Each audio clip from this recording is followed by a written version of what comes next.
Cuando nos toque diseñar pavimentos rígidos, tenemos que utilizar la guía del 93 y un suplemento que se publicó en el año 1998. Eso no quiere decir que el año 98 se vuelva a publicar la guía para el diseño, sino que se publica un suplemento, un adicional, para algunos puntos específicos. Entonces, cuando les toque trabajar pavimentos rígidos en Perú actualmente, tenemos que basarnos, si utilizo la metodología ASHTO, tenemos que basarnos en la guía del 93 y apoyarnos en el volumen que se expuso, que se publicó en el año 1998, como un suplemento adicional a la guía que se publica en el año 93 oficialmente, solo para pavimentos rígidos. Si es para pavimentos flexibles, utilizamos nada más el método 93.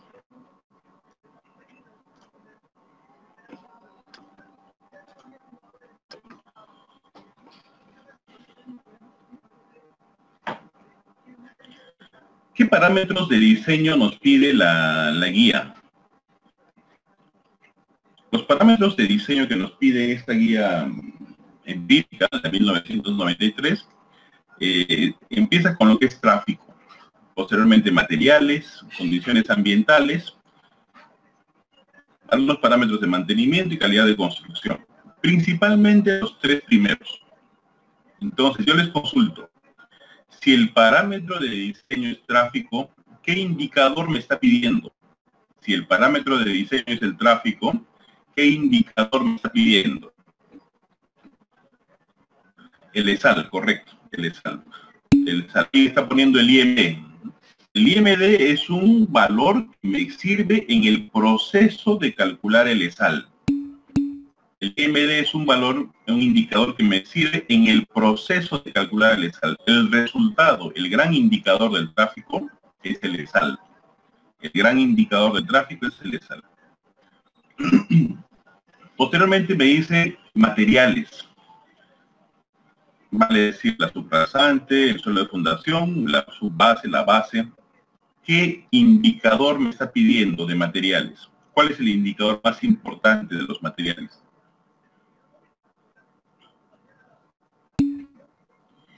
El módulo recipiente. Gracias, Max. No se olviden que CBR no. CBR ya lo hemos prácticamente lo hemos descartado. El CBR es un parámetro que hay que atenderlo con pinzas, hay que tener mucho cuidado. Algunos colocan en el examen que CBR es calidad del material. Les dicen que eso no es algo tanto así, ¿no? Es algo para sobreentender el concepto del CBR. Finalmente, condiciones ambientales. En las condiciones ambientales, toma en cuenta unos coeficientes de drenaje. Tiene que ver con el tiempo que escurre el agua, las capas granulares. El coeficiente de drenaje tendrá la capa de base, la capa de sub. No se olviden que el método ASHTO solo diseña las capas por encima del nivel topográfico de subrasante. Solo diseña las capas por encima del nivel topográfico de subrasante. No diseña nada por debajo de subrasante. Quiero hacer un mejoramiento de suelos. ¿Me voy a ir a la guía ASHTO? No, de ninguna forma, porque no te dice nada. Ni la 93, ni la 86, ni la 2008. No te dice nada. Solo te da algunos parámetros, como que el suelo de fundación debe tener mínimo 10 KSI de módulo elástico. Entonces, es por eso que yo les expuse me parece que la primera clase expuse un tema específico de una propuesta mía de cómo hacer un diseño de mejoramiento de subrasante, porque tú tienes que diseñar un espesor. Y no es el espesor que te parezca o que te convenga. Es el espesor necesario para que tu estructura pueda cumplir con las funciones que tienen cada capa de manera independiente. Repito, si hay consultas, me interrumpen en cualquier momento.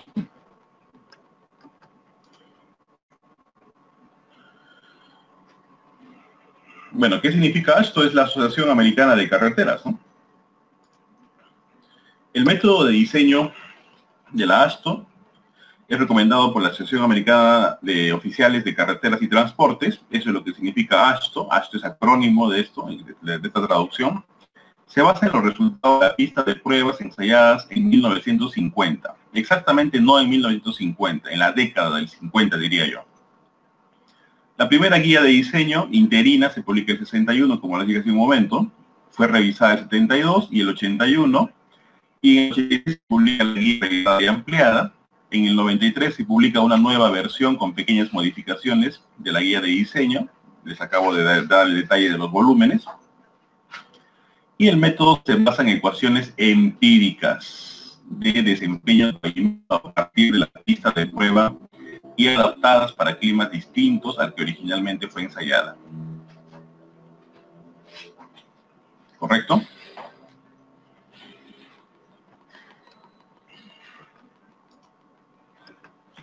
¿Dónde se realiza el ensayo vial? En ese momento, ahora lo conocemos como guía ASTO, con T de tina, con T de tapa, pero en ese entonces era ASH, como está en la diapositiva que ustedes están viendo. La construcción de la pista de pruebas se realiza desde agosto de 1956 hasta octubre de 1958. Operación. Hasta noviembre de 1960, quiere decir que si construyeron del 56 hasta el 58, después del 58, después de la construcción, comenzó a pasar vehículos, pero carga controlada, no era una vía abierta al tránsito libre. Comenzó a pasar vehículos hasta noviembre del 1960, alrededor de 2 años. Entonces, ¿cuál fue la carga que se aplicó a esta pista de pruebas? 1.114.000 repeticiones de ejes equivalentes, un total de 25 meses, algo más de 2 años. ¿Cuánto costó este ensayo vial? Costó 27 millones de dólares. ¿Dónde se desarrolló? Sobre la Interestatal 80. Ustedes saben que en Estados Unidos las carreteras principales son las interestatales, tienen una numeración todas, y esto fue exactamente en el sería el noreste, ¿no? Sería el noreste de los Estados Unidos, Iowa, en el estado de Illinois, en los Estados Unidos. ¿Dónde está ubicada?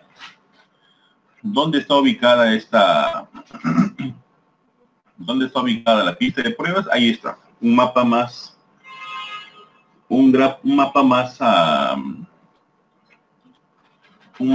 detallado de la ubicación de la pista de pruebas está en la pantalla. Alguien me envía un mensaje, me dice si no me pueden escuchar. Por favor, pueden hacer un OK rápido si me están escuchando y están viendo las diapositivas.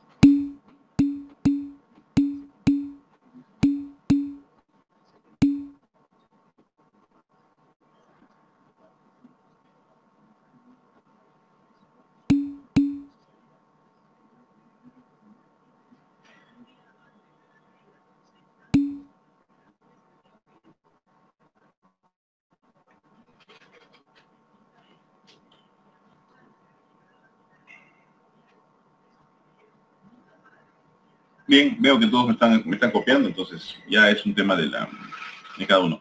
¿Por qué fue seleccionado este lugar? Y está en texto en la parte inferior izquierda. El lugar fue seleccionado debido a que el suelo dentro del área era uniforme y era representativo de largas áreas de este país, ¿no? Debido a que también el clima era un clima que se representaba en varios estados. Entonces el lugar fue elegido por estas características.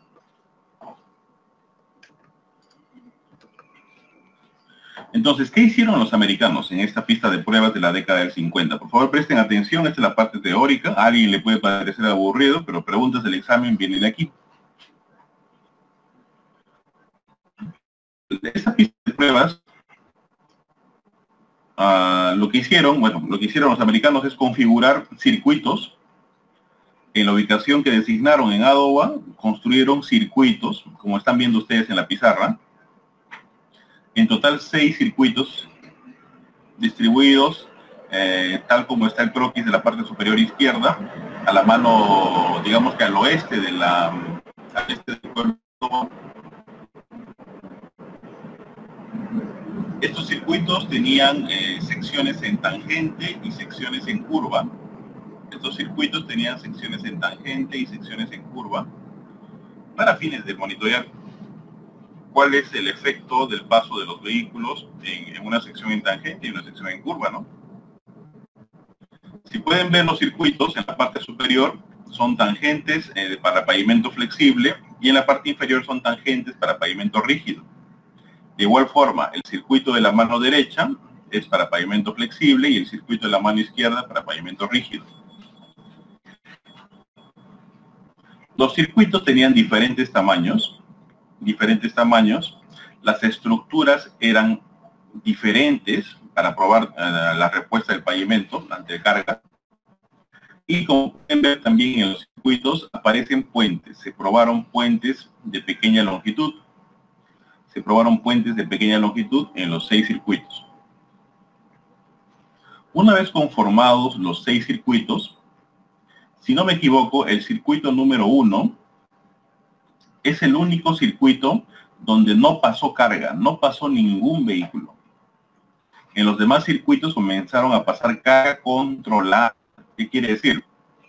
Llevaron a los miembros del ejército americano y en turnos de 8 horas, en 3 turnos de 8 horas, estos señores del ejército americano comenzaron a manejar camiones que tenían carga controlada, pesos controlados, ejes controlados, presiones de inflada controladas, y comenzaron a circular, a manejar por las 24 horas del día, ¿no? En 3 turnos de 8 horas, cubrieron las 24 horas del día. Durante 2 años, manejando todo día y noche, día y noche. Pero hubo un circuito en el que no pasó ningún vehículo. Acudo a vuestra reflexión. ¿Qué cosa querían hacer los americanos en este circuito? ¿Qué cosa querían interpretar en este circuito donde no pasó ningún vehículo?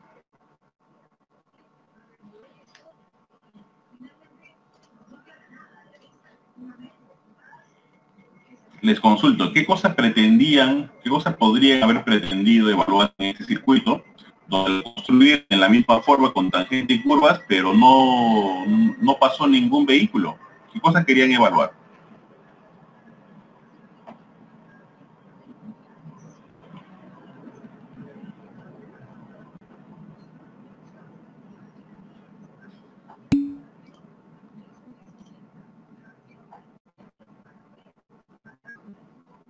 A ver, reflexionen un poquito. ¿Qué cosas querían evaluar los americanos? Pensemos un poco. Lo que pretendían era evaluar, gracias por las respuestas. Algunos de ellos les dieron la respuesta correcta. Lo que querían evaluar era, si no le aplico carga a un pavimento, el pavimento se va a deteriorar de igual forma. O de otra forma, digamos. Pero lo que querían evaluar era el efecto del medio ambiente en el pavimento. El efecto del medio ambiente en el pavimento. ¿Qué parámetros del medio ambiente afectan al pavimento, en el deterioro del pavimento? A ver, dígame, ¿qué parámetros del medio ambiente afectan al pavimento que podrían causar el deterioro? Gradiente térmico. La humedad. Las precipitaciones. Las temporadas de frío y de calor. Presencia de hielo. Creo que las lluvias, ya lo dijimos. El nivel freático. La variación del nivel freático. La radiación solar. La intensidad solar. Todos estos fenómenos, en el caso del pavimento, por ejemplo, en el caso del pavimento flexible, no es igual el deterioro de un pavimento flexible aquí frente al mar, por más que sea verano, que a 4.800 metros en Ticlio. A 4.800 metros, la densidad del aire es menor, la radiación es mucho más intensa que en la costa, 4 o 5 veces más intensa que en la costa, y esto provoca que el asfalto esté expuesto a oxidación. que se oxida mucho más rápido. Y si se oxida mucho más rápido, pierde fracciones blandas, se generan fisuramiento y la vida útil del pavimento se reduce considerablemente. Además, tomen en cuenta que en los Estados Unidos, los que han podido visitar, los climas son extremos, no es como aquí, ¿no? En Lima decimos que es invierno en junio, julio, que tenían 2 tangentes, 2 carriles, 2070 metros de longitud, 2 circuitos pequeños unidos, 2 tangentes, 2 carriles, 610.340 metros.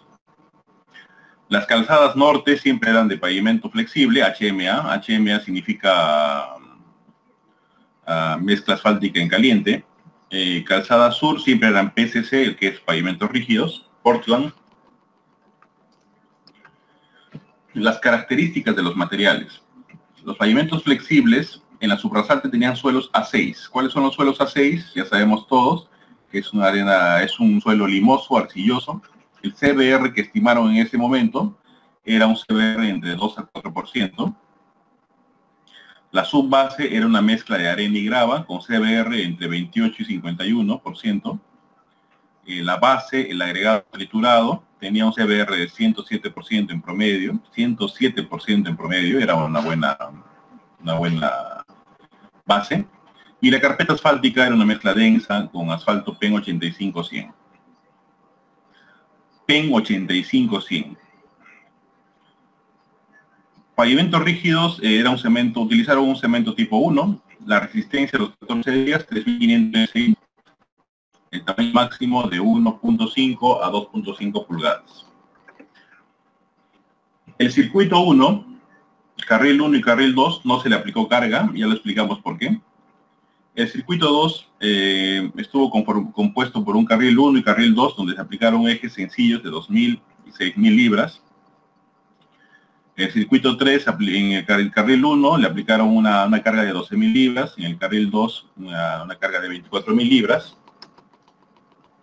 Y así sucesivamente en el carril 4, en el carril 5 y en el carril 6. Esta es una vista panorámica de la pista de prueba. Esta es una vista panorámica de la pista de prueba. Definitivamente era hubieron ensayos viales, incluso en Europa y en América, antecesores a este ensayo, a esta pista de prueba. Pero este ensayo, esta pista de prueba es considerada la más importante en el mundo por la trascendencia, por la duración. Imagínense 2 años, 2 años transitando vehículos y con varias cuadrillas de ingenieros verificando los deterioros que comenzaban a aparecer en diferentes estructuras. No era la misma estructura en todos lados, cambiaban los espesores de las carpetas, seguramente en algunos lugares cambiaban las propiedades de la base, de la subbase. El suelo de fundación en algunos sectores tenía mucho más humedad, qué sé yo, diferentes variables, y era muy interesante, ¿no? Y lo más importante, carga controlada. O sea, tú sabías qué carga estaba pasando y a partir de eso todo lo que actualmente estamos utilizando para poder diseñar pavimentos. Una vez más, el esquema, pero mucho mejor visto de los 6 circuitos, con un dibujo a escala. La mayoría de los circuitos estaban ubicados sobre la Interestatal 80, como lo dije al inicio.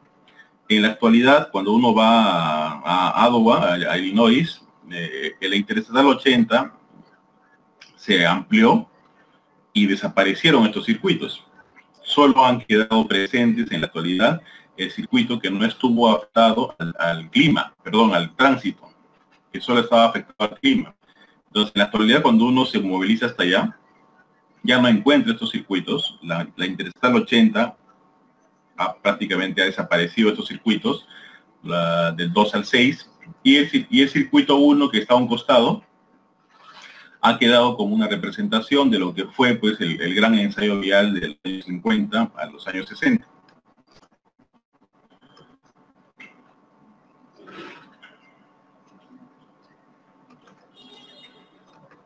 ¿Cómo está en la actualidad esta pista de prueba? ¿Cómo está en la actualidad la pista de prueba?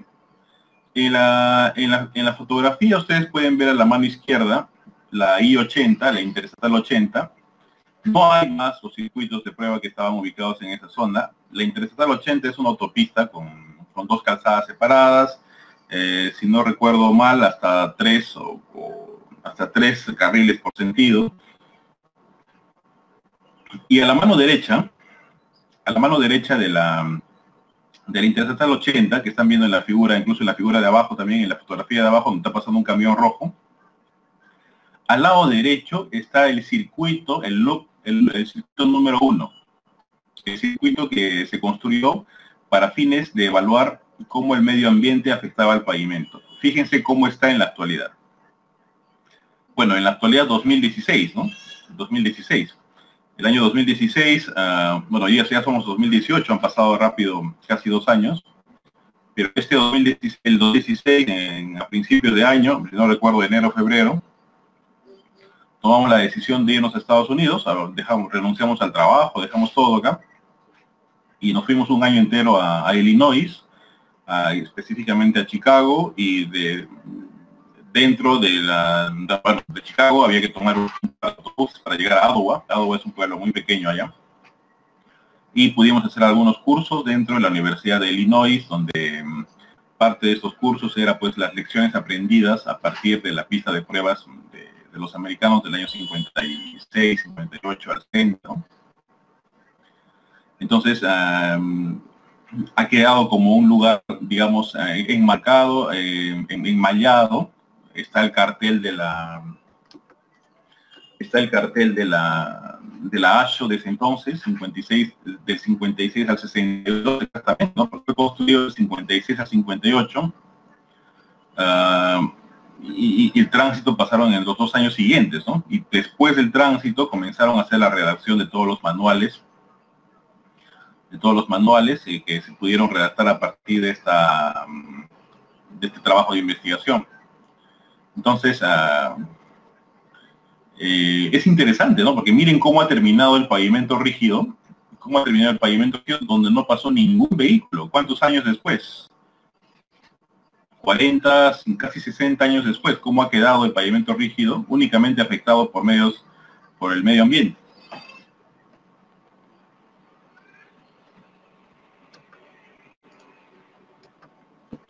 Entonces, producto de esta pista de pruebas, en el año 62 se publican 11 manuales. 11 manuales los que ustedes pueden verificar en la parte superior derecha. 11 manuales. La intención de ir a Illinois siempre fue obtener estos manuales. Pues en Lima no lo encuentras en ninguna universidad, por más que te encierres un día entero en las bibliotecas. Entonces, buscamos en Illinois, buscamos en Iowa, el lugar donde fue desarrollada la pista de prueba, nadie lo tenía, hasta que una persona que está en la fotografía superior izquierda nos orientó y nos dijo que había un ingeniero ya de edad avanzada, que había participado en la pista de pruebas. Lo contactamos, es la persona que está en la parte inferior, lo contactamos y le pedimos que nos pudiera facilitar sus manuales, porque seguramente a él ya se habrá cansado de leerlo y revisarlo, y la idea era que nos venda estos manuales. Nos mostró los manuales, ahí está en la fotografía superior derecha, 11 manuales, resultados de la pista de prueba, y por supuesto se le ofreció algo de dinero, pero él por ningún dinero ni por ningún motivo quería deshacerse de sus manuales. Era seguramente algo más que no era algo tan simple como para que él pueda deshacerse.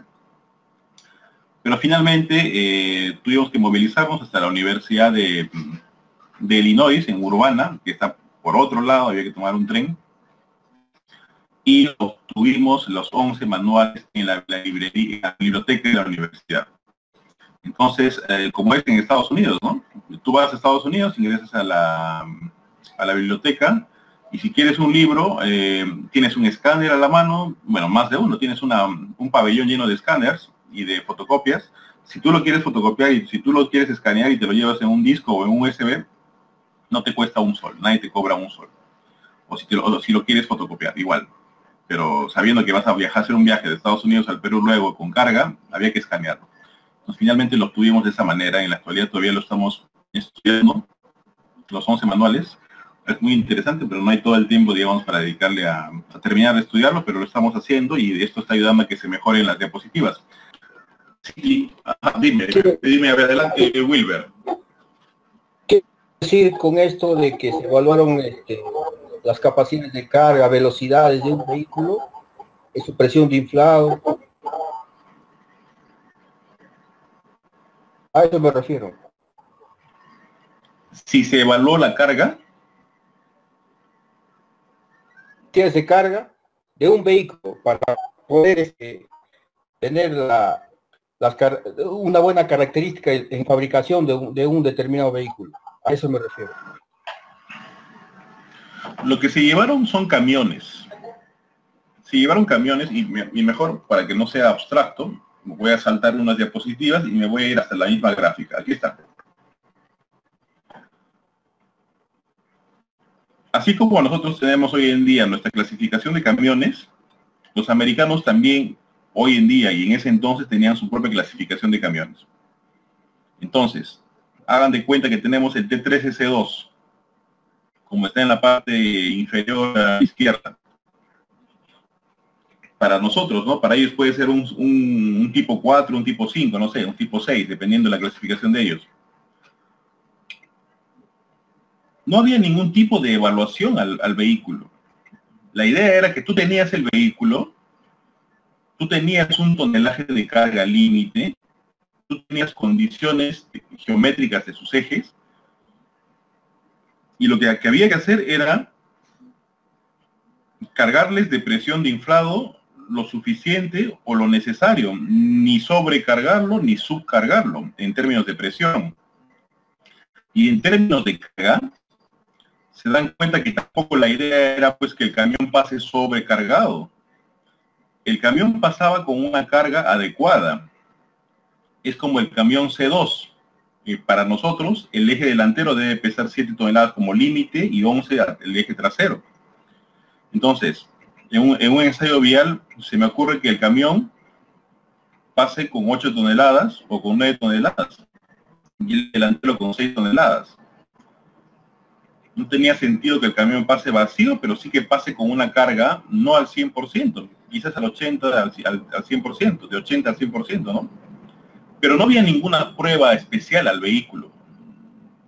La idea era, en tu configuración de camiones, establecer cargas controladas bien distribuidas, con presiones de inflado adecuadas, y que estos camiones circularan por las pistas de prueba y comenzar a evaluar el deterioro que iba apareciendo tanto en pavimentos rígidos como en pavimentos flexibles. Voy a regresar a mi diapositiva anterior, espero que haber respondido a la pregunta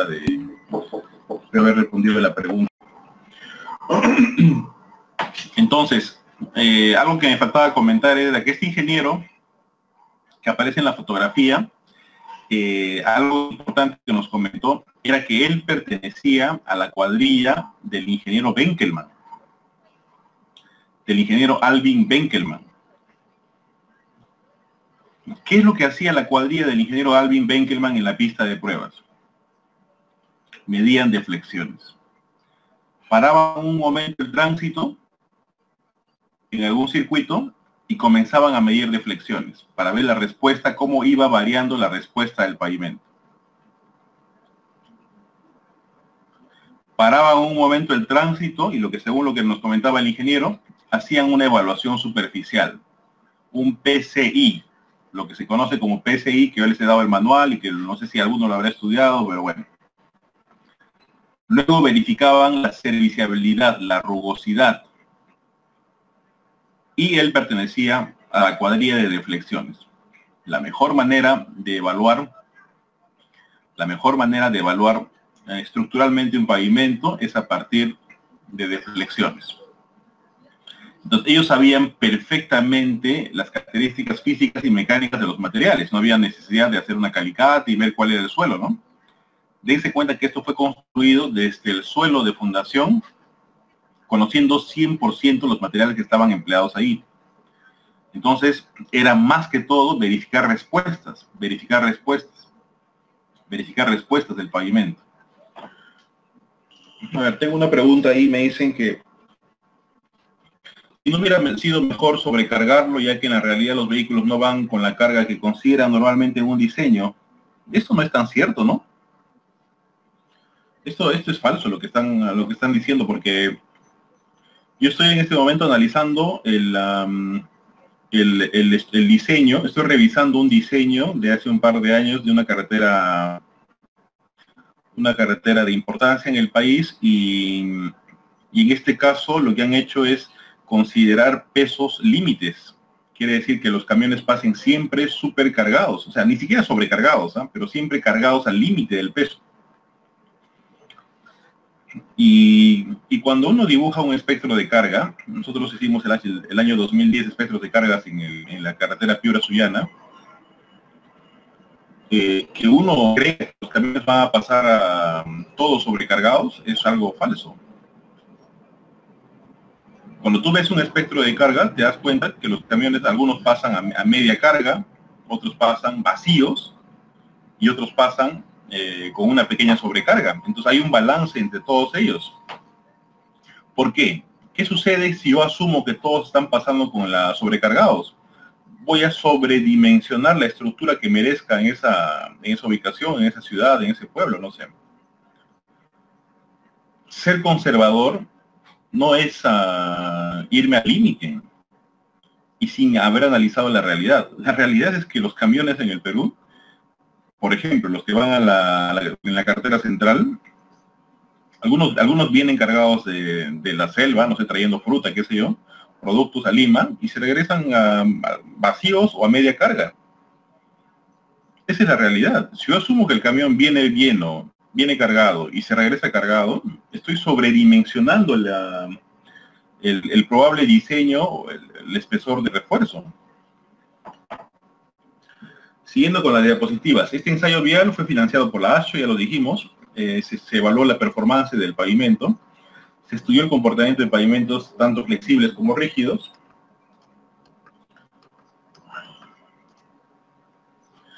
Hay unas características del ensayo vial, ¿no? Esto ya lo dejo en las diapositivas para que ustedes puedan estudiarlas y revisarlas, ¿no? Por ejemplo, en esta tabla está la ubicación, que ya la conocemos, y características del clima. ¿Qué es lo que dice en la tabla? Promedio de temperaturas en julio, 24 grados. Promedio de temperatura en enero, menos 2.8 grados. Ustedes saben que cuando acá es verano, allá es invierno. En este momento allá están saliendo del invierno. La precipitación anual, promedio de precipitación anual, 837 milímetros. Profundidad de congelación, profundidad promedio de congelamiento, 711 milímetros. Allá se congelan los suelos, acá no se congelan los suelos. Hay gente que piensa que acá en Cerro de Pasco, en Quiquilo se congelan los suelos. Eso es falso. Acá lo que existe es un gradiente térmico. ¿Qué es el gradiente térmico? La diferencia entre la temperatura máxima y mínima. Entonces, en el Perú hay gradiente térmico cíclico diario en las zonas de altura. Alguien que, ¿dónde? A ver, en el altiplano, vamos a Puno, ahí se congelan los suelos. Es falso. Si tú estás en el altiplano, en la madrugada hace un frío terrible y a mediodía sale un sol intenso. Y este sol que sale no es el mismo que tenemos aquí en la costa. Es un sol que tiene una radiación muchísimo más fuerte que este lado del país, y que calienta muy rápido sobre todo la carpeta asfáltica. Entonces hay un gradiente cíclico diario. Eso no sucede allá. Allá hay estaciones largas de frío y estaciones largas de calor. Entonces es probable que los suelos en algunos casos puedan estar expuestos a la congelación. Aquí algún detalle más de los circuitos. Creo que de manera más clara. Se probaron pavimentos flexibles y rígidos, puentes de pequeña longitud, ya lo dijimos. Y el tráfico, ¿no? Ahí ya les había mostrado esta imagen. Lo que están haciendo ahí son pasar camiones con carga controlada. Si ustedes pueden verificar qué tipo de ejes están pasando, está pues el eje simple, el simple dual, el tándem. Y en esta imagen que ven a continuación se pueden ver mucho mejor los tipos de camiones, ¿no? Los tipos de camiones que pasaron. Miren cómo están cargados. Por ejemplo, miren el camión, el tipo 2, ¿no? El tipo 2 es una pick-up. No lo voy a sobrecargar, ¿no? Le pongo una carga considerable y listo. Pero se cuenta con la fotografía de algunos accidentes que hubieron en la pista de pruebas. Seguramente no faltó esto. Pero ahí están los camiones en los diferentes circuitos. Loop es el circuito. Y tomen en cuenta qué tipo de ejes pasaron y qué tipo de ejes no pasaron. ¿Alguien se puede dar cuenta? Por el eje que no pasó es el trident, como pueden ver en las imágenes. Si queremos verlo de manera más clara, los camiones que pasaron están ahí. Tenemos los camiones con configuración y de eje simple, dual, tándem, y en ningún caso pasó el trident, ¿no? Y incluso están los pesos en kips. El eje delantero, 2, la carga del eje siguiente, 2 también, el peso, 4, en el siguiente camión, 2 y 6, 8, entonces la suma, y para todos los camiones de igual forma, ¿no? Para todos los camiones de igual forma, las cargas. ¿Qué pasaba con el trident? Hay que tratar de ponerse un momento en ese contexto, ¿no? En ese momento, estamos hablando de los años 50, la mayoría de los camiones, la configuración que tenían era más que todo tándem, hasta tándem. Es como lo que pasa hoy en día con el super single, ¿no? El super single es un eje que ya está entrando en las carreteras, ya entró, por decir, y no ayer, hace por lo menos 8 años, 10 años. Pero que todavía no está siendo usado en el diseño, ¿no? Entonces, yo creo que ellos estaban en la disyuntiva de, a ver, ¿lo utilizamos o no? Bueno, no está vigente. ¿Qué pasa con los Trunion que ya van a comenzar a entrar, ¿no? Con los Trunion de 16 neumáticos. Entonces, se debería de considerarlo para el diseño, sí, en el futuro, pero seguramente ellos también habrán estado en ese momento con la incertidumbre de si considerar el trident o no, y vamos a ver qué pasó. Los que tengan alguna duda de lo que pasó, la historia está contada y perfectamente contada en el manual de la AASHTO. El manual de la AASHTO 93, la pueden descargar todos de manera libre, está en inglés. El apéndice MM, cuando nos vamos al apéndice MM, yo he sacado ahí un extracto para que ustedes vean lo que pasó. Inicialmente consideraron sí con una carga de un rango de 2 a 40 kips, ejes tándem con un rango de 10 a 48 kips. La serviciabilidad final fue el PT de 2 a 2.5. Ya explicamos lo que es serviciabilidad hasta el cansancio. El pavimento flexible tenía un número estructural desde 1 hasta 6. Y los pavimentos rígidos tenían un espesor de losa de desde 6 hasta 12 pulgadas. Estoy leyendo lo que está en la parte superior derecha.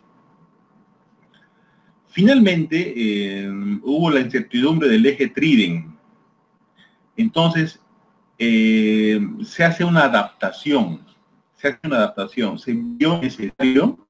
vio necesario considerar el trident. Dijeron, en un par de décadas más, el trident va a ser muy usado, y no puede ser que no esté figurando en el ensayo vial ni en los reportes. Entonces, ahí está. Consideraron un eje simple de máxima carga hasta 50 kips, un tándem, estoy leyendo lo que está abajo, por favor síganme ahí. Un tándem máximo hasta 90 kips, un trident, aparece el trident, con una máxima carga de 100 kips. La serviciabilidad PT de 3 fue adicionada, una serviciabilidad mayor, y el pavimento rígido tenía como los espesores incluidos 14 inches, ahí está, 14 inches de la losa. Entonces, dense cuenta que a partir de este criterio, finalmente el trident sí fue considerado. El trident sí fue considerado. Fue considerado porque era necesario para el análisis. ¿Alguna pregunta? Toda la historia está perfectamente contada en el apéndice MM. Ya sé que es bastante dificultoso buscar el tema en en un manual que tiene como 10.000 páginas, pero le estoy dando exactamente el apéndice MM, ahí está contada la historia, incluso con detalles. Esto ya lo vimos el día de ayer, era una reflexión sobre el tránsito que tenemos hoy en día y lo que pasa finalmente con la extrapolación que hacemos para poder hacer nuestro diseño, ¿no? ¿Qué se midió en la pista de pruebas AST? Ya lo dijimos, se mide en general la performance. ¿Qué significa performance? Es el comportamiento. Performance es comportamiento. ¿Qué se mide? Se midió rugosidad, se midió fallas visuales, lo que conocemos hoy en día como PCI, se midió deflexiones, se midió el índice de serviciabilidad del pavimento, seguramente con unos procedimientos distintos a los que medimos ahora, pero ya existía el concepto, ¿no? Ya existía el concepto. ¿Qué más? Ingresó el concepto de serviciabilidad, se da arranque, se da a conocer el concepto de serviciabilidad, se aplica lo que es el eje estándar del patrón de 18.000 libras, se utiliza el concepto del número estructural para fines de diseño y se establece una relación entre la performance, espesores estructurales y tráfico. Performance del pavimento, espesores estructurales. En la década del 50 se hace un ensayo vial. Lo estoy explicando. De ahí sale una metodología de diseño. De esa metodología de diseño se analiza EALF, ESAL, se analizan números estructurales, se aplica el eje patrón de 8.2 toneladas para fines de diseño. La mayoría de los resultados de ese ensayo vial son hoy en día utilizados para el diseño de pavimentos en el Perú.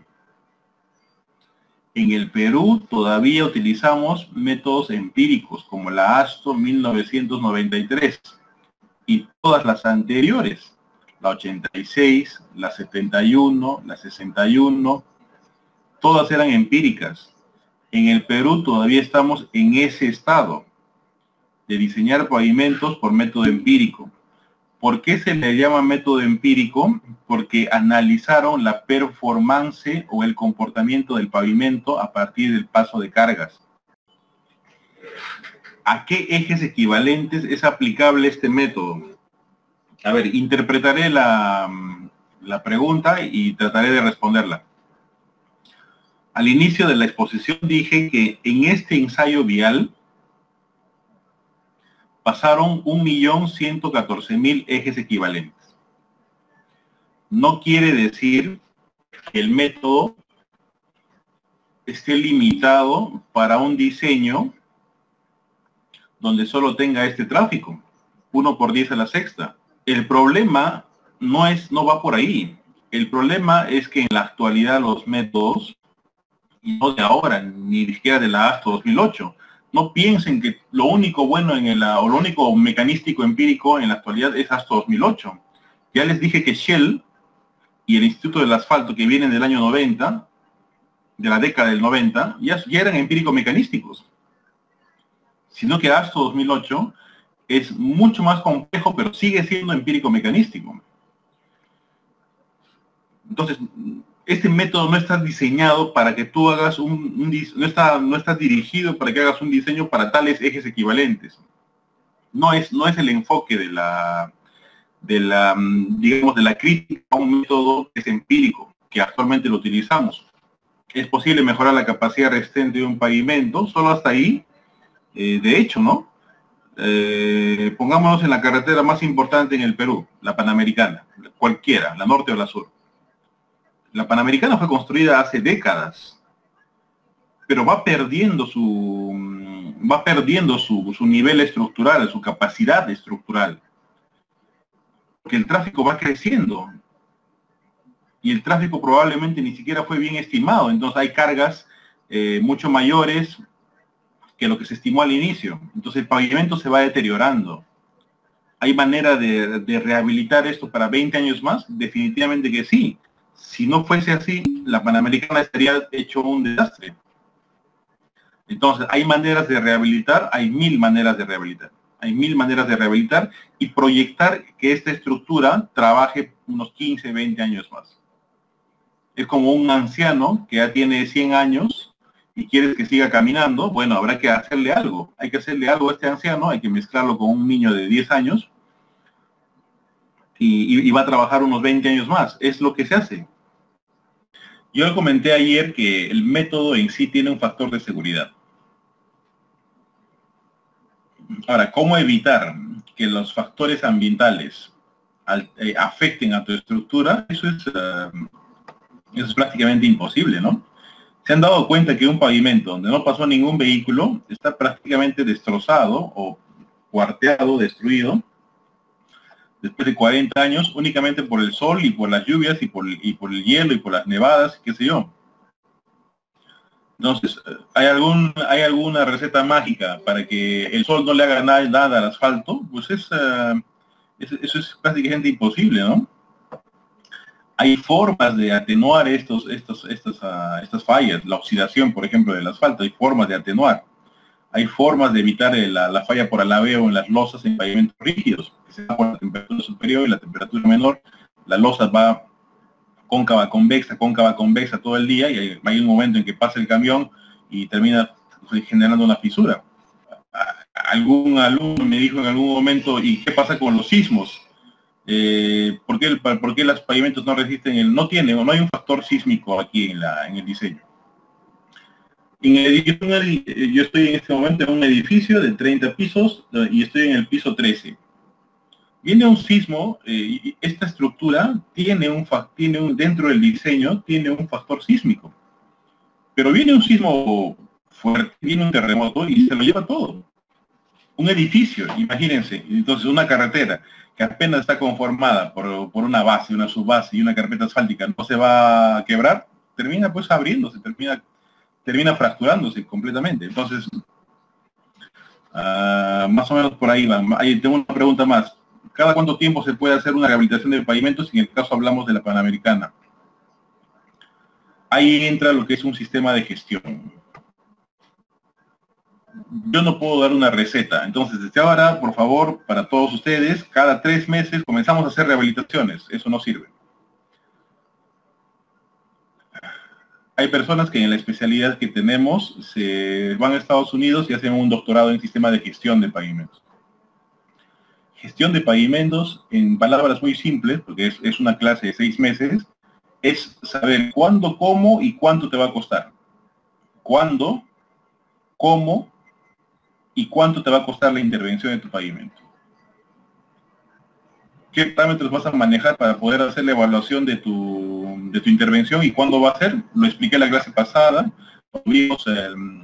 Terminamos con este concepto de sistema de gestión y vimos textura, y vimos deflexión, y vimos georradar, y vimos PSI, y vimos PSI, hicimos los diagramas de flujo. Creo que ahí lo explicamos de mejor manera. Continuamos. Entonces, el método de diseño de la ASTO, una vez más, tuvo las versiones anteriores, del 61-72. Tengo la suerte de contar con el manual 61-72, que son como un simple cuaderno de 100 hojas, es algo muy sencillo. Tuve la suerte de que el ingeniero Gustavo Corredor, cuando me tocó hacer las prácticas profesionales allá en Venezuela, me regalara sus manuales. Eso la verdad que es casi como un tesoro, porque es muy complicado encontrar esos manuales actualmente en la literatura. Sale la versión del 81, sale la versión del 86, y finalmente nosotros trabajamos con la versión del 93. Sabemos que hay una versión 98 para fines de pavimentos rígidos como un suplemento, no es una versión de la guía, por favor, no hay que confundirse. Y finalmente está la de ASTO 2008. La ASTO 2008 no sale en 2008, todavía salió en 2002. Ya pasaron casi 20 años de esto. 16 años, ¿no? 16 de esto. Y todavía nosotros seguimos trabajando en la versión del 93. ¿Qué es lo que nos dice la versión 93 de la guía ASTO? ¿Qué es lo que nos dice la versión 93 de la guía ASTO? La versión 93 de la guía ASTO establece que la estructura de un pavimento debe satisfacer un determinado número estructural, el cual se calcula en función de lo siguiente. 1. Tráfico que transcurrirá por la vía. Hablo de ejes equivalentes, hablo del ESAL. 2, la resistencia del suelo que soportará el pavimento. Indicador, módulo resiliente del suelo de fundación. 3, niveles de serviciabilidad deseados para la vía. Hablé de serviciabilidad inicial, serviciabilidad final. En este momento nosotros salimos a la carretera, salgo aquí a la Javier Prado, la avenida Javier Prado, y puedo medir la serviciabilidad en este instante. Ya sé cómo, con qué equipos, etc. 4. Adicionalmente se deben considerar determinados parámetros estadísticos relacionados con la confiabilidad. Hay que determinar parámetros estadísticos y dentro de esta sección de confiabilidad y esta sección estadística está el parámetro de seguridad que lo vamos a ver más adelante. Si hay preguntas, me interrumpen, ¿ah? Me interrumpen, por favor. Les pido, por favor, que copien esta ecuación. Copien esta ecuación y voy a explicar término por término para que sea mucho más didáctico. Copien la ecuación y voy a explicar término por término. No todo está en la diapositiva, entonces cópienla y les doy unos minutos. Cópienla y comienzo a explicar término por término. Hay una pregunta aquí de Dranmer, me dice, ingeniero, en función de qué se elige la serviciabilidad inicial y final. La serviciabilidad inicial y la serviciabilidad final son factores que te los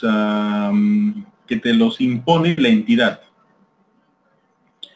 Entonces, por ejemplo, si yo tengo una carretera de primer orden en la que me dan parámetros, ¿no? Hay valores que van ya especificados. Por ejemplo, me dicen que la rugosidad nunca deberá estar por encima de un valor de 2 metros por kilómetro. Agarro la ecuación de correlación del HDM3 que les mostré en la clase pasada, estimo la serviciabilidad y ese es el valor que me está exigiendo la entidad. Este valor ingresa en la ecuación de logarítmica que ustedes están viendo en la pantalla. Entonces, tanto la inicial como la final dependerá de la importancia de tu vía. Si estoy en una carretera de, por ejemplo, ya no es asfaltada, tiene un tratamiento superficial bicapa.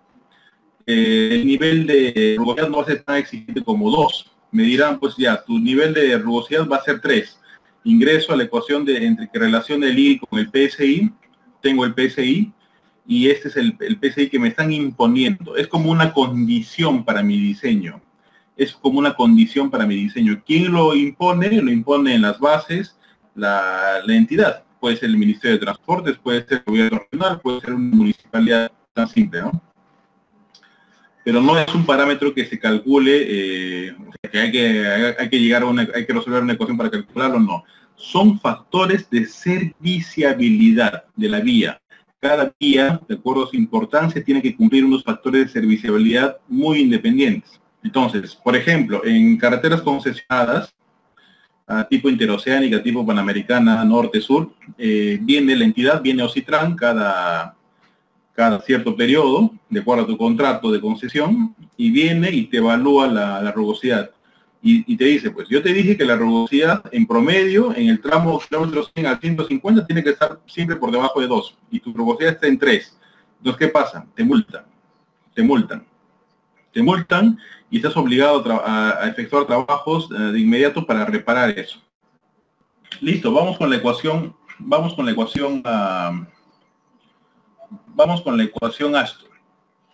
En la ecuación Astor, que todos estamos viendo, tenemos logaritmo de N18.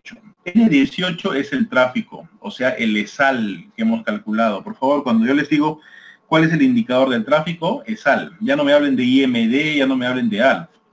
Hemos hecho un procedimiento de cálculo para todo. ¿Para qué? Para conseguir un ESAL.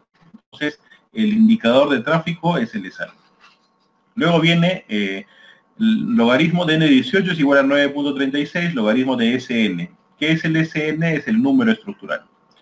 SN más 1 menos 0.20 más GT o G sub T entre 0.40 más 1094 entre SN más 1 elevado a la 5.19. ¿Qué es SN? Nuevamente el número estructural. GT ya lo dijimos, GT es el logaritmo de serviciabilidad inicial menos serviciabilidad final entre 4.2 menos 1.5. Acá lo vamos a poner serviciabilidad inicial y vamos a poner aquí serviciabilidad final.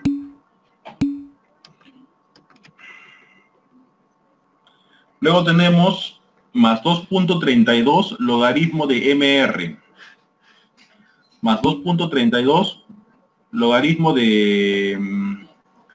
A ver, Franklin me dice, ingeniero, esta ecuación no debe incluir ZR. ¿Es la desviación estándar normal? A ver, espérense un momento, por favor, espérense un momento. Entonces tenemos más 2.32 logaritmo de MR. ¿Qué es el MR? Es el módulo resiliente. ¿El módulo resiliente de qué capa? Díganme ustedes. ¿Módulo resiliente de qué capa? El módulo del suelo de fundación. Listo. El menos 8.07 menos 8.07 logaritmo de FR. A ver.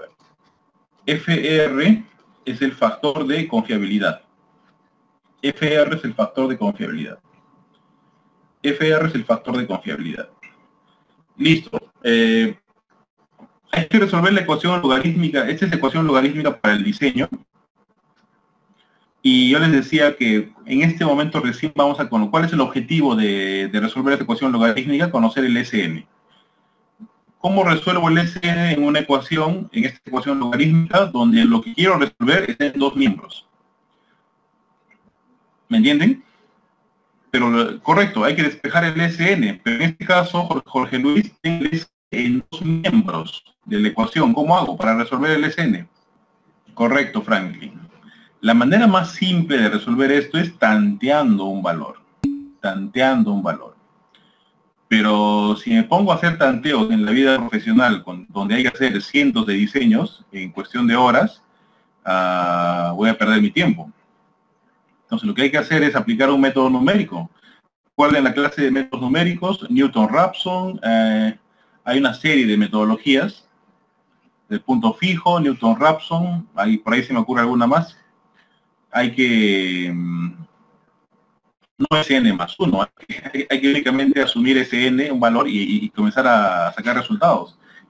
O sea, a ver, ¿qué hacemos? Algo muy rápido, quiero tantear, ese n lo mando al otro miembro, tengo ese n en ambos miembros, le doy un valor y tengo que buscar la igualdad. Busco en Excel dos celdas dándole valores hasta que se consiga la igualdad, y ahí esa es la manera más simple y la más lenta. Pero si quiero hacer algo rápido, aplico un método numérico y por iteración, esto está resuelto en cuestión de segundos. ¿Y por qué les digo que tiene que ser rápido? Porque cuando hacemos diseños, no va a ser un diseño, ni dos diseños, por lo menos 10 diseños para cada sección homogénea, y vas a tener 10 secciones homogéneas, vas a tener que hacer 100 diseños en un segundo. Luego te piden, no, ahora quiero que me cambie la confiabilidad, entonces vas a tener que hacer otros 100 diseños más. Entonces, hay que ver una metodología numérica rápida para poder resolver esta ecuación. Lo que está a continuación es un diagrama de flujo. Es un diagrama de flujo para ver cómo funciona esta metodología ASTO 93. Tengo el número estructural marcado en amarillo, pero para poder conocer el número estructural, tengo que conocer previamente la serviciabilidad inicial y final, correcto. Tengo que conocer los coeficientes de drenaje, correcto. Tengo que conocer el W18, es decir, el ESAL. Tengo que conocer el MR de la subrasante, correcto. Tengo que medir propiedades de la carpeta base.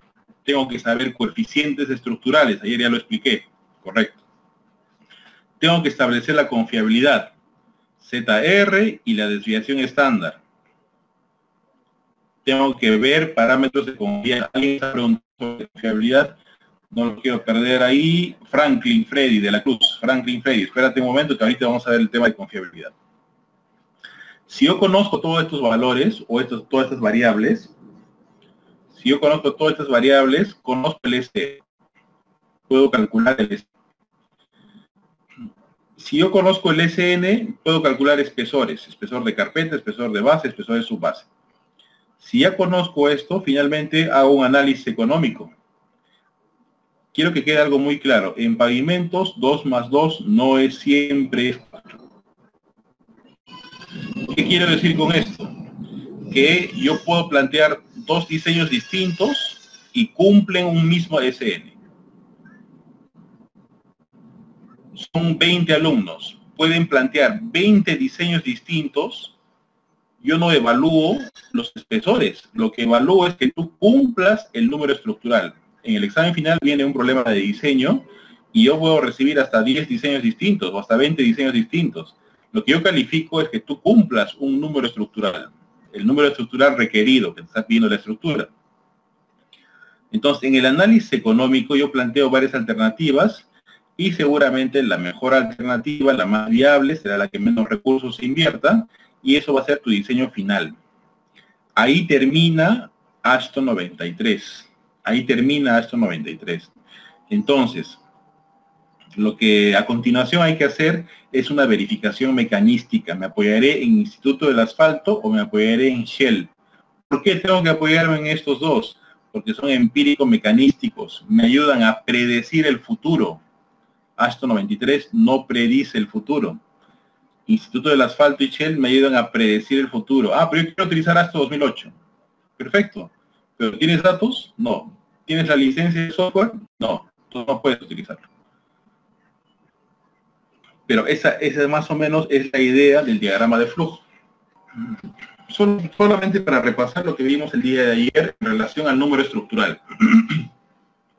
El número estructural es la sumatoria de coeficientes estructurales por espesores y por coeficientes de drenaje. Solo tienen coeficientes de drenaje la capa de base y la capa de subbase, M2 y M3, porque son capas granulares que tienen una permeabilidad. Si quiero hacer el ensayo en el laboratorio para saber exactamente, quiero ser muy preciso cuál es el valor de M, voy a hacer un ensayo en hidráulica, hicimos todos el ensayo en hidráulica, que se llama el ensayo de permeabilidad. Si no, voy a basarme en unas tablas simples que la guía AASHTO me ofrece, y de ahí va a salir el valor de M. M hay que tener mucho cuidado porque afecta directamente al valor del coeficiente estructural y a D, entonces no puede tener valores muy grandes al azar. Hay que analizarlo muy bien y siempre está alrededor de 1, 0.9, 1, 1.1. Es mayor, yo sé, pero siempre y cuando tenga un sustento adecuado. O podría ser menor también, siempre y cuando tenga un sustento adecuado. ¿Qué es el SN? Voy a leer lo que dice aquí. El SN está definido como un número abstracto que expresa la resistencia estructural de un pavimento para una cierta combinación de MR, de sal, de serviciabilidad y condiciones ambientales. ¿Correcto? Voy a repetir. ¿Cuál es el concepto de SN?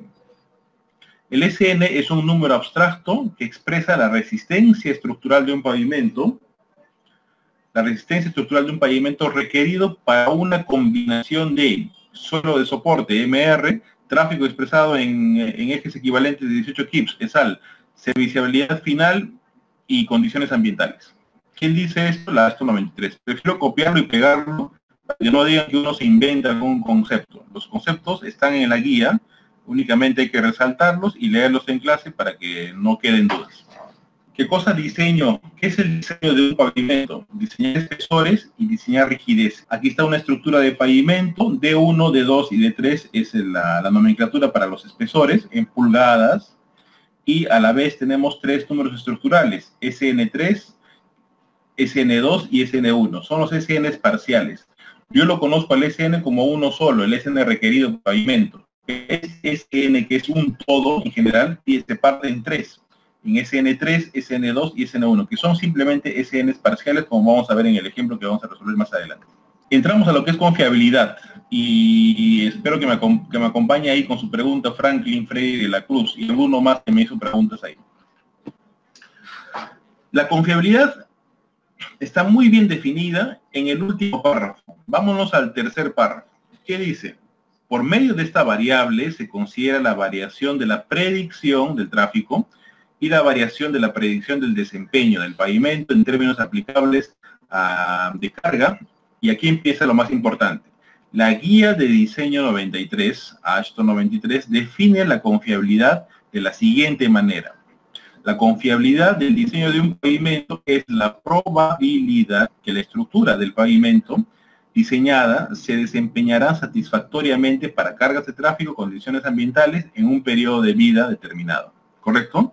¿Qué es la confiabilidad? La probabilidad de que mi estructura se comporte de manera adecuada para ciertas condiciones de tráfico, condiciones ambientales. Yo le sumaría esto para ciertas condiciones de suelo también, para ciertas condiciones de suelo.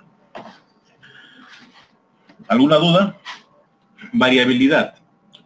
Cuando se considera la variación del tráfico proyectado junto a otras variables asociadas con los modelos de comportamiento del pavimento, el valor que adopta es 0.39 para pavimentos rígidos y 0.49 para pavimentos flexibles. Estoy hablando de otro variable que es la variabilidad. Cuando no se considera la variación del tráfico proyectado, se emplea 0.34 para pavimentos rígidos y 0.44 para pavimentos flexibles.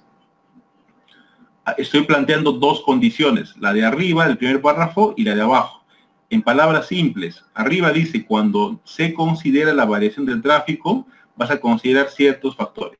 Abajo te dice, no considera el tráfico, vas a considerar 0.34 para rígidos y 0.44 para flexibles.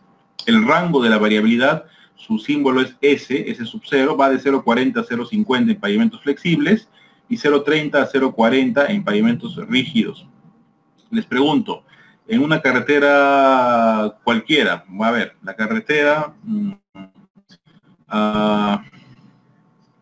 Chancay-Huaral, no sé si la conocen algunos, alguna carretera más común para ustedes, no sé, cualquiera, la que quieran. ¿En qué párrafo estaría ubicada? ¿En la primera o en la segunda? Cualquier carretera, bueno, la carretera Cusco-Arequipa. Cusco-Arequipa.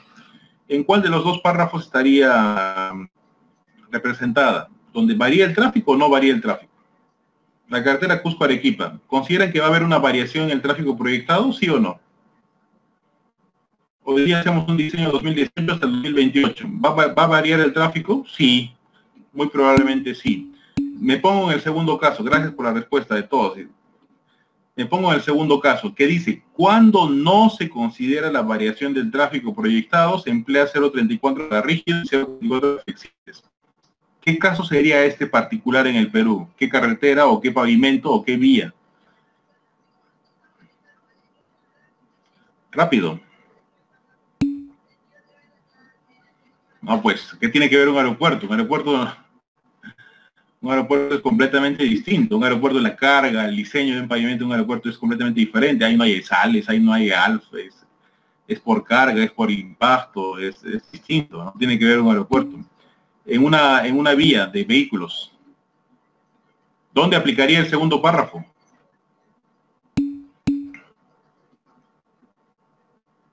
¿Dónde aplicaría el segundo párrafo, señores?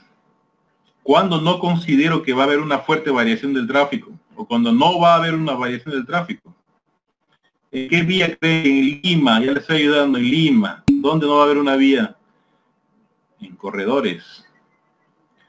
En la vía por donde transita el metropolitano. ¿Por qué?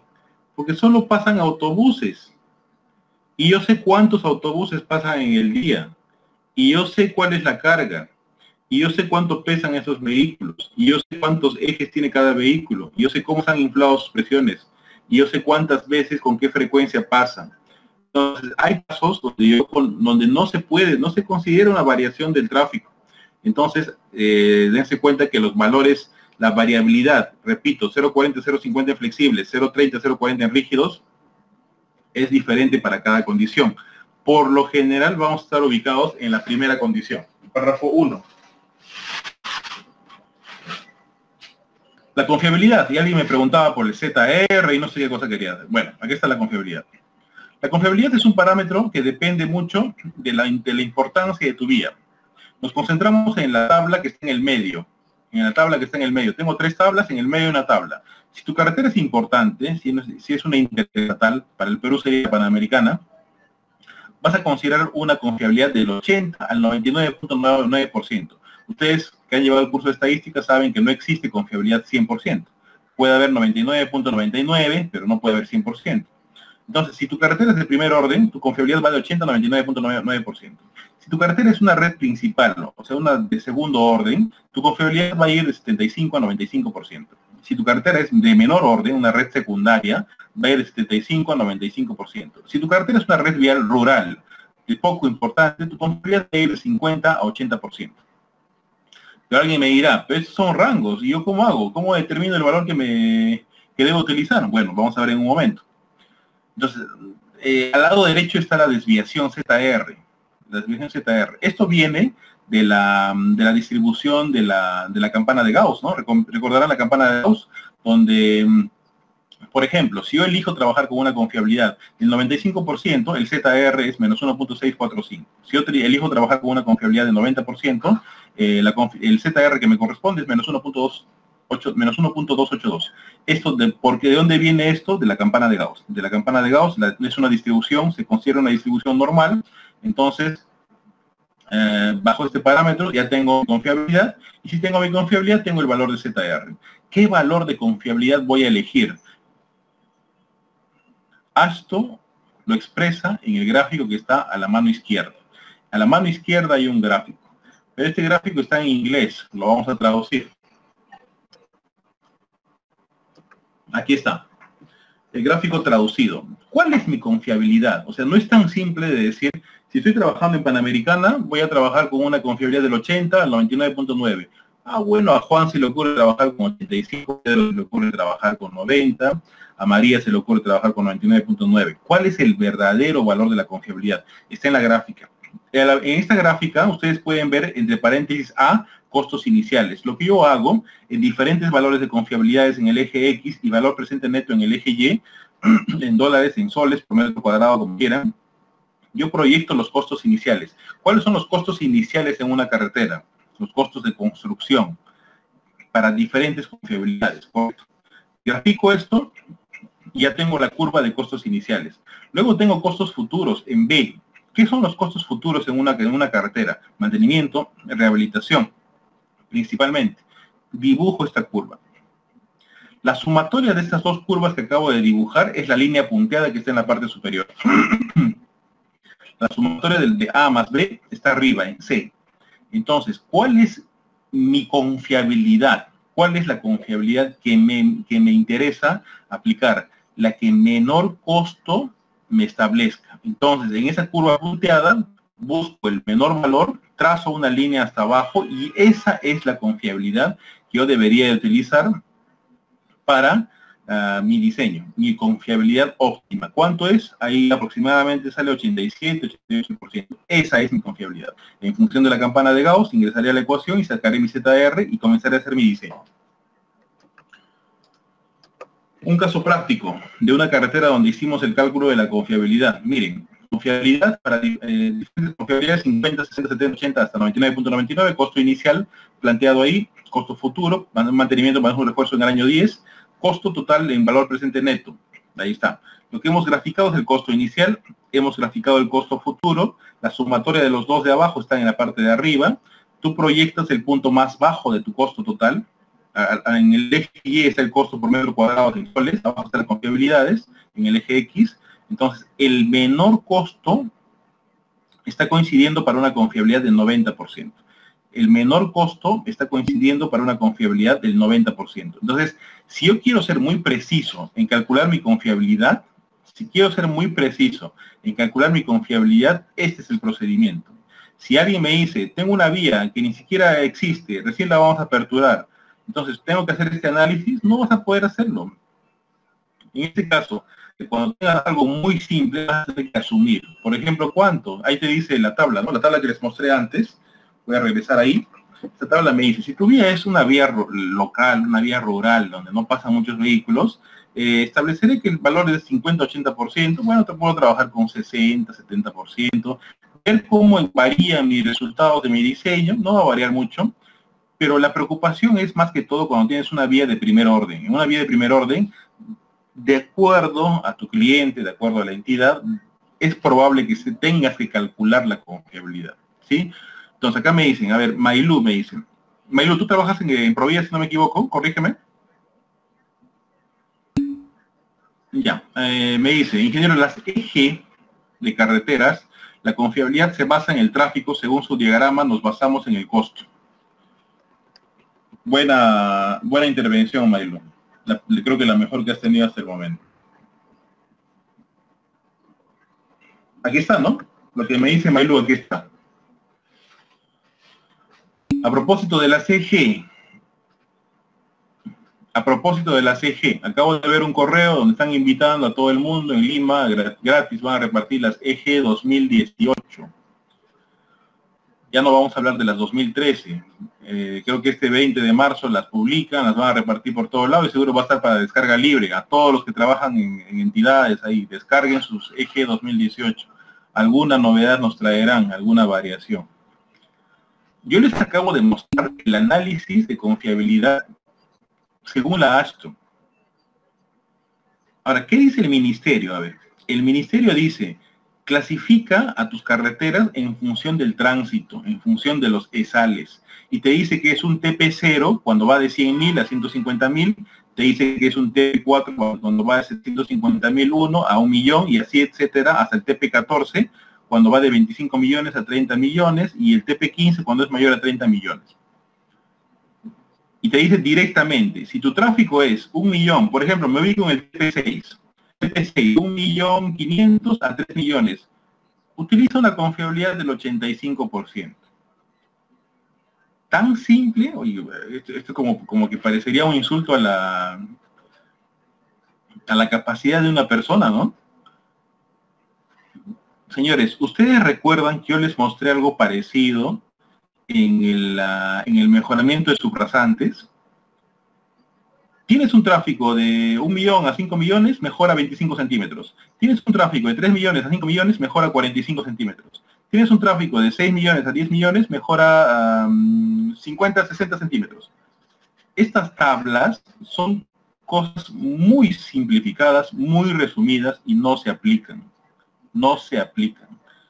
¿Quieres utilizarla? Bueno, utilízala, porque a ver, la gente dice, ¿y cómo voy a hacer mi cálculo de confiabilidad? Tendré que ver si la distribución es normal, la campana de Gauss. Yo no conozco la campana, no sé quién me enseñó, no sé nada de estadística. Bueno, mejor voy a la tabla 12.6 del ministerio y saco mi confiabilidad y me olvido de todo. Estará bien hecho, estará mal hecho, no sé. Si ustedes revisan su manual de carreteras, ahí está la tabla de la fórmula de la cuarta potencia para calcular el ALF. Y alguien que habrá entendido la clase pasada dirá, pero si habíamos analizado que la cuarta potencia tiene sus limitaciones, que no conozco el SN, ¿para qué SN está diseñada esta cuarta potencia? Pero bueno, ¿para qué me hago problemas? Pues mejor agarro el manual de carreteras, agarro mi cuarta potencia, hago mi división, lo elevo a la cuarta y ya me olvido.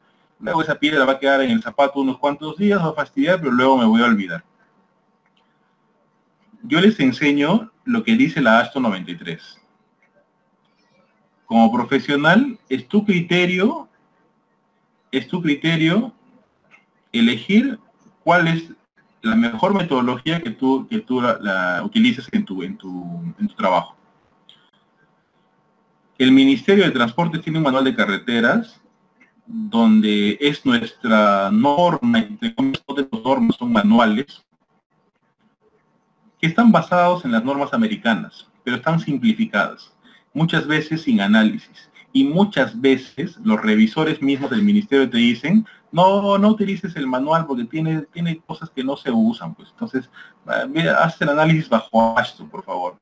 Entonces, la gente que siempre estuvo acostumbrada a trabajar con el manual del ministerio porque es tan simple, sin reflexión, sin nada, la gente no se da cuenta. Hay personas de años que haciendo estudios de tráfico y tú le preguntas, pero has calculado el ALF con cuarta potencia, ¿cuál es tu SN? Y no tiene ni cómo responderte, no tiene ni idea de lo que le estás preguntando. Entonces, es el camino que tú quieras. Lo que hacen en el Perú es copiar normas americanas y a partir de eso se han hecho simplificaciones, combinación de metodologías. Si tú quieres hacerlo correcto, estudia la norma americana y eso aplícalo en tu proyecto. Si es un proyecto muy pequeñito, un par de cuadras aquí en una avenida que la van a asfaltar, no voy a pretender hacer un análisis muy profundo. Dependiendo de la dimensión del proyecto, vas a aplicar lo más adecuado. pero siempre sabiendo las limitaciones de, por ejemplo, del comentario que acaba de hacer Mariluz, ¿no? Que me dice que la confiabilidad no hay nada que ver con lo que usted está explicando, tiene que ver simplemente con un cuadro donde tienes un tráfico y eliges una confiabilidad. ¿Listo? Espero haber respondido a tu pregunta, Mariluz. Entonces, finalmente la confiabilidad, a ver, estamos acá. ¿Qué pasa cuando yo hago un proyecto y, por ejemplo, tengo una carretera que tengo que hacer el diseño para 20 años, pero no quiero hacerlo en 20 años, quiero hacerlo en 2 etapas de 10 años? La confiabilidad va a cambiar. ¿Cómo va a cambiar la confiabilidad? Miren la fórmula que está arriba. R fase va a ser igual a R total. R se le conoce, es el símbolo de la confiabilidad, ¿no? R es la primera palabra en inglés de confiabilidad, ¿no? Entonces, R fase va a ser igual a R total elevado a la 1 entre N. ¿Qué es R fase? La confiabilidad para cada una de las fases. R total, confiabilidad para el periodo de análisis.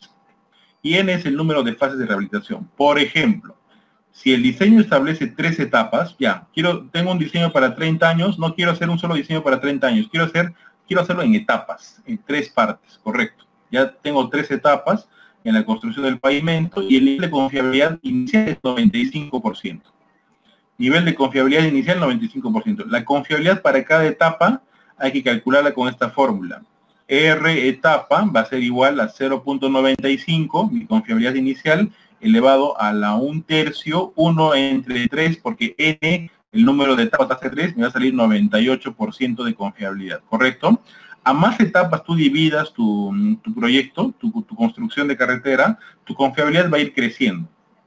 Tu confiabilidad va a ir creciendo. Si quieres hacer en una sola etapa, simplemente determinas que tu confiabilidad es 95% y ahí te cerraste, ¿no? Con esa confiabilidad vas a hacer tu diseño. Pero si quieres partirlo en 2 etapas, en 3 etapas, en 4 etapas, en 5 etapas, tu confiabilidad va a ir variando. Para los curiosos, de la fórmula logarítmica que les enseñé hace un momento, yo despejé FR. Despejé FR de la ecuación logarítmica. ¿Recuerdan el logaritmo que les mostré hace un momento? Bueno, para los que no recuerdan, a ver, me voy muy rápido hasta ahí. Aquí está. Ecuación logarítmica. FR, que está a la mano derecha. Yo me di hace unos 10 años, dije, ¿dónde está el factor de seguridad en esta ecuación?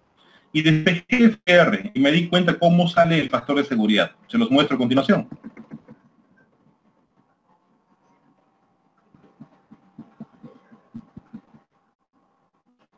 Miren, aquí está el factor de seguridad.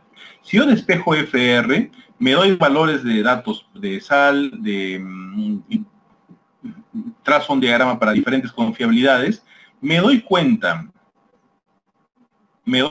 que si mi confiabilidad es 50%, mi factor de seguridad es 1. Si tú utilizas en tu diseño un factor de seguridad, una confiabilidad de 50%, tu factor de seguridad es 1. Si yo utilizo en mi proyecto una confiabilidad de 95%, venga el 95% ahí arriba, ustedes en confiabilidad abajo, en la continuación, fíjense, 95% de confiabilidad, factor de seguridad es la última fila. ¿Cuánto es el factor de seguridad? 5.5. ¿Qué quiere decir? Que si tu ESAL es 1.000.000, tu confiabilidad que utilizas es 50%, tu ESAL sigue siendo 1.000.000. Si yo utilizo una confiabilidad del 95%, mi ESAL, que era 1.000.000 originalmente el calculado, se va a multiplicar por 5.5. Entonces ya no estás haciendo un diseño para 1.000.000 de sales, sino para 5.5 millones de sales. ¿Quieren verlo esto en forma gráfica? Lo vemos a continuación. Aquí está. A mayor es tu confiabilidad, tu factor de seguridad es más grande. A mayor es la confiabilidad, el factor de seguridad es más grande. ¿Dónde tienes mayor probabilidad de error? En una carretera de... Miren la pregunta que les hago. ¿Dónde hay mayor probabilidad de que nuestro diseño falle? ¿En una carretera donde pasan 5 vehículos o en una carretera como la carretera central, donde pasan 8.000 vehículos por día.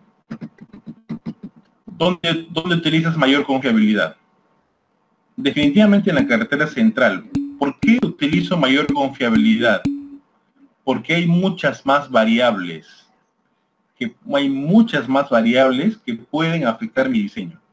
Entonces, en esa carretera central, donde yo elijo una confiabilidad de 96%, estoy multiplicándole por 6 al tráfico. Ese es mi factor de seguridad. Mientras tanto, mientras Araceli hace un afirmado en ICA y le aplica un 50% de confiabilidad, donde no pasan 2 carros, y eso que son 2 carros que no traen ni carga, entonces la confiabilidad es 50%, y ya tiene un ESAL de 100.000 vehículos, o 100.000 ejes equivalentes, perdón, sigue trabajando su diseño para 100.000 ejes equivalentes. No cambia en nada.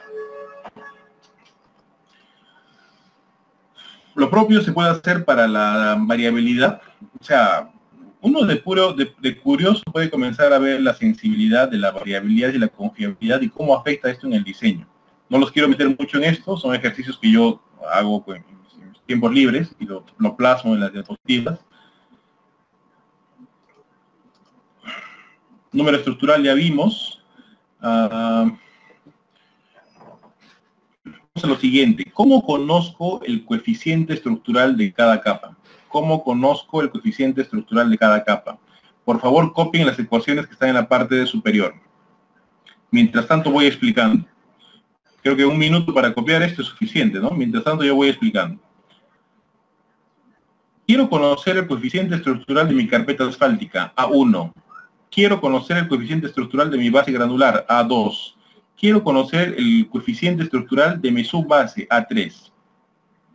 Si quiero conocer el coeficiente estructural de mi carpeta, de mi base, de mi subbase, tengo que conocer el módulo elástico. El módulo elástico está escrito ahí como E mayúscula. Entonces, me voy al ejemplo. A1 es igual a 0.169 logaritmo natural de EAC menos 1.763. Si en el examen yo te doy y te digo un ejercicio donde la carpeta asfáltica tiene un módulo de 450.000 PSI, tú vas a ingresar ese valor ahí donde dice EAC, vas a sacarle el logaritmo natural, vas a multiplicarlo por 0.169 menos 1.763, ya tienes el valor de A1. Si quieres obtener el valor de A2, vas a obtener el módulo, yo te voy a dar como dato el módulo de la base granular, ingresas a la ecuación de A2, obtienes el coeficiente estructural, lo propio para la subbase. ¿Alguien tiene dudas? Si quiero conocer el coeficiente estructural, necesito conocer el módulo. Si en el examen no te doy módulo y te doy coeficiente estructural, puedes calcular el módulo en función a despejando de la ecuación, ¿correcto? No. Estás calculando mal, Jorge, Max, Milton. Sale 0.41. Correcto, Víctor, 0.41 para todos, 0.4169. Hagamos un ejemplo más. Si vamos a calcular el coeficiente estructural de una subbase, vamos a utilizar A3. Entonces la ecuación dice A3 es igual a 0.227 logaritmo de módulo elástico menos 0.839. Yo les digo en el examen que el módulo elástico de la subbase es 15.000 PSI. 15.000 PSI. Dígame cuánto es el coeficiente estructural. A3. 0.18, correcto. Todos. 0.18. Todos 0.18. Listo. Les doy el último ejemplo. Un ejemplo más. En el examen, yo les digo que ustedes tienen la ecuación que A1 es igual a 0.169 logaritmo natural de E. Logaritmo natural de E menos 1.763. No les voy a dar el módulo elástico, les doy el coeficiente estructural y quiero que ustedes utilicen, que me digan cuánto es el módulo. Les digo que A1 es igual a 0.44. Quiero que me digan cuánto es el módulo elástico. A ver, calculadoras, rápido todos. ¿Cuánto es el valor del JSON, el valor de E, no del logaritmo? Estás dándome el valor del logaritmo. Listo. ¿Cuánto le salió? A ver, ¿dónde están ustedes? Están por acá. ¿Cuánto le salió el módulo? Bueno, lo único que había que hacer era despejar el valor de EAC, ¿no? Si yo despejo EAC, ¿cómo sería? A1, ya tengo un valor que es 0. No, a ver, el resultado sale 438.116. A ver, voy a repetir para que en el examen no se equivoquen. Si yo en el examen, ahí tienen la ecuación A1, ¿verdad? Obsérvenla, por favor. Si en el examen les doy el valor de E, del módulo elástico de la carpeta asfáltica, ustedes reemplazan y les va a salir un valor de A1. Hemos hecho 3 ejemplos ya, eso es simple. Si en el examen no les doy E y les doy A1, les digo que A1 es igual a 0.44. Entonces lo que van a hacer es despejar logaritmo de EAC y finalmente me van a dar el resultado de EAC. ¿Cómo haría? A1 es 0.44, correcto. El otro lo sumaría, sumaría el valor que está en el otro miembro, 1.763. Dividiría el 0.169 igual al logaritmo natural de EAC. Propiedades de logaritmos, la base logarítmica lo elevo al valor que me está dando como resultado al otro lado. Me quedaría logaritmo natural de E es igual a 13.03 y haciendo un despeje fácil, simple, E me sale 438.116, ¿correcto? Lo propio con el A2, lo propio con el A3, ¿no? Si hacemos el ejemplo para A1, se aplica para A2 y para A3. ¿Qué es lo que pasa? Que para fines de ser un poco más precisos, hay tablas como la que estoy mostrando a continuación, donde abajo, miren, yo tengo el valor del módulo, ingreso a la tabla hasta que cruce la curva, luego me voy a la izquierda y saco el coeficiente. Pero si les doy la ecuación, es mucho más sencillo, ¿no? Entonces ya no lo aplico, esto únicamente va a quedar únicamente como teoría, ¿no? Estas tablas, para la base, para la subbase, de igual forma van en las diapositivas, pero ya les estoy dando la ecuación, ya la han copiado todos y sabemos aplicarlas. ¿Alguna consulta antes de ir a un intermedio y luego continuamos con lo que es drenaje? ¿Alguna consulta?